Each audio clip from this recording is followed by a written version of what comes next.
It's now time for Trivia Tracks with yours truly, Price Robertson. This edition of Trivia Tracks is brought to you by ProMed Ambulance Services. Care you can count on. And Beth Smith at Edward Jones. Edward Jones, making sense of investing, member SIPC. This famous Zither player's music score and theme to the 1949 film noir The Third Man made him an international superstar. Anton became so popular, he embarked on a sold-out tour of England and America, among other places.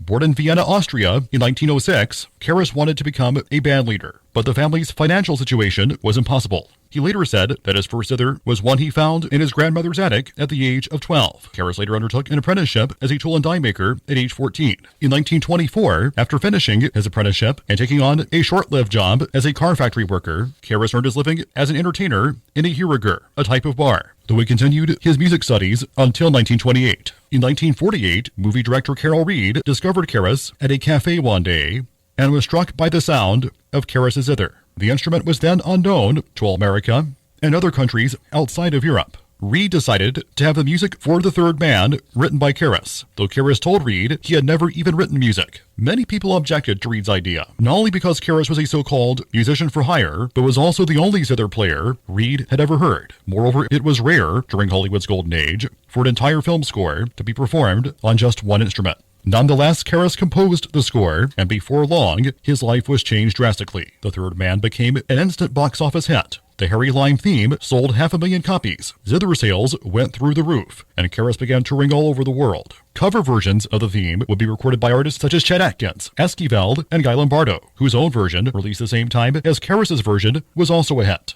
In his native Vienna, Anton Karas opened his own bar, which he called Der Dritte Mann, which is German for The Third Man. Despite the film's enduring popularity, Karas disliked all the glamour, and his soundtrack proved to be a one-hit wonder, though he continued to perform well into an advanced age. He died January 10, 1985, at the age of 78. In fact, the first few bars of The Third Man theme music are engraved on his tombstone in Vienna.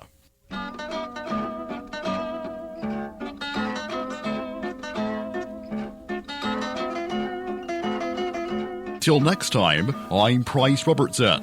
Amazed by today's trivia? Then join me for Trivia Tracks weekdays at 6:45 on Everybody's Country Y95.